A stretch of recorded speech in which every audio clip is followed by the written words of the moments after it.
Hello বন্ধুরা, গোপাল রান্নাঘর থেকে তোমাদের সাদর আমন্ত্রণ জানাচ্ছি। বন্ধুরা, সদ্য দুর্গাপুজো শেষ হয়েছে, প্রত্যেকেই বাড়িতে কম বিস্তর ভালো আইটেম রান্না করেছি। তো আমিও তার মধ্যে থেকে কিছু কিছু আইটেমকে ক্যামেরাবন্দি করেছি।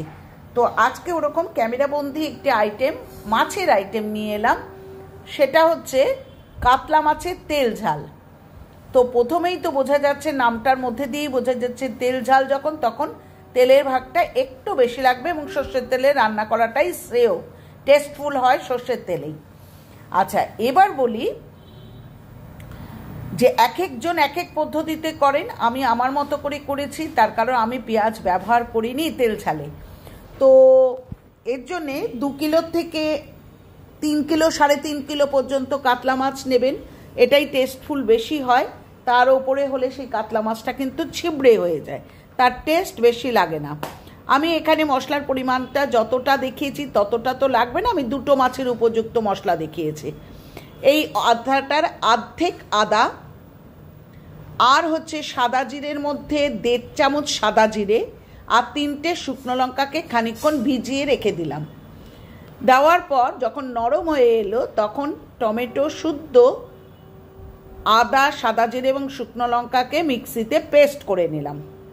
আচ্ছা বন্ধুরা, বারবারই বলছি কিন্তু মাছটাকে কিন্তু 10 মিনিট ভালো করে ম্যারিনেট হতে দেবে, তাহলে কি হয়, নুনটা পেনিট্রেট করে মাছের সাথে ভালো করে মিশে যায়। কড়াইতে ও আরেকটা মশলার পেস্ট করে রাখবো, সেটা হচ্ছে 1 চামচ হলুদের গুঁড়ো, 1 চামচ জিরের গুঁড়ো, 1 চামচ ধনের গুঁড়ো এবং 1.5 থেকে 2 চামচ কাশ্মীরি লঙ্কার গুঁড়ো, জাস্ট ফর কালার, অর্থাৎ কালারের জন্য কিন্তু দেব। দিয়ে জলে গুলে কিন্তু একটা পেস্ট তৈরি করে রাখবো। এবার দেখো, মাছটাকে কিন্তু নুন, হলুদ, লঙ্কার গুঁড়ো এবং একটু করে সর্ষের তেল দিয়ে কিন্তু 2 পিঠ ভালো করে ঘষে ঘষে মশলাগুলো কিন্তু লাগিয়ে নিলাম। এইভাবে ম্যারিনেট করে কিন্তু মাছটাকে 10 মিনিট অন্তত রাখতে হবে, না হলে কিন্তু মাছের মধ্যে নুনটা ঢোকে না। ঠিক আছে বন্ধুরা, আর তেল ঝাল যখন, তখন তেলের ভাগটা একটু বেশি লাগবে এবং সর্ষের তেলটা নেওয়াই কাম্য, কারণ হচ্ছে সর্ষের তেলেই টেস্ট হয় তেল ঝালে। তো 2টো মশলার পেস্ট তৈরি করে রাখলাম, আর এইভাবে মাছটাকে ম্যারিনেট করে পাশে রেখে দিলাম। এবার কড়াইতে কিন্তু 4 চামচের মতো সর্ষের তেল দিয়েছে, দিয়ে এই মাছগুলোকে কিন্তু 2টো করে বেশ ভালো করে ভেজে নিলাম। খুব ছিবড়ে না হোক, আবার খুব নরম না হোক, অর্থাৎ মোটামুটি মিডিয়ামভাবে কিন্তু আমি মাছগুলোকে ভেজে নিলাম। এরপর যে তেলটা ছিল তার মধ্যে কিন্তু আমি আরেকটু তেল দিয়ে বেশ কটা কাঁচা লঙ্কা এবং কালো জিরে দিয়ে দিলাম। এবার দিলাম হচ্ছে টমেটো, সাদা জিরে এবং আদা, শুকনো লঙ্কার যে পেস্টটা করেছিলাম সেই পেস্টটা দিয়ে দিলাম। দেখেছো বন্ধুরা, টমেটো, সাদা জিরে, আদা এবং শুকনো লঙ্কার পেস্ট, এমনি দেখো কালারটা কত সুন্দর এসছে। এরপর আরেকটা মশলার পেস্ট করে রেখেছিলাম, হলুদ, জিরে, ধনে এবং কাশ্মীরি লঙ্কার গুঁড়ো, সেই পেস্টটাও ঢেলে দিলাম।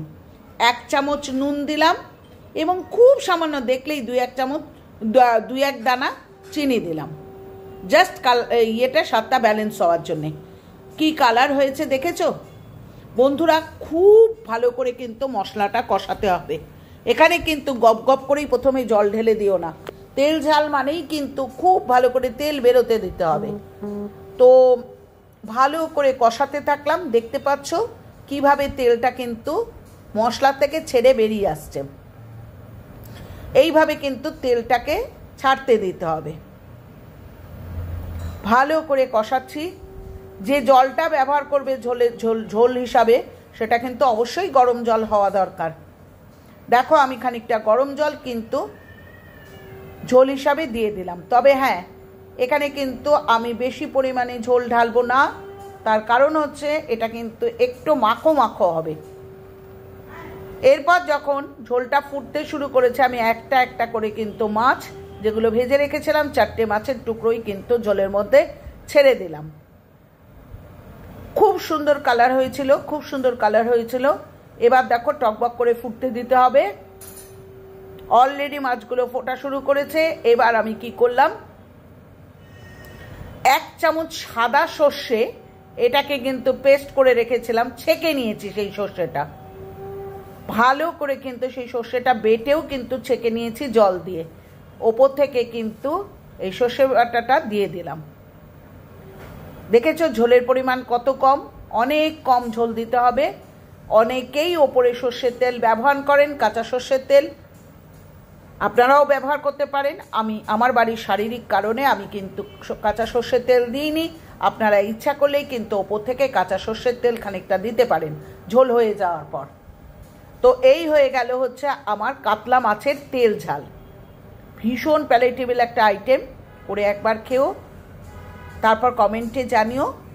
আর বন্ধুরা, লাইকের পরিমাণ ভীষণ কমে গেছে, জানি প্রত্যেকেই ব্যস্ত, প্রত্যেকের বাড়িতে পুজো আর্চা চলছে, তার মধ্যেও সময় সুযোগ করে যদি দেখে একটা লাইক দিয়ে দাও তাহলে আমার খুব ভালো হয়।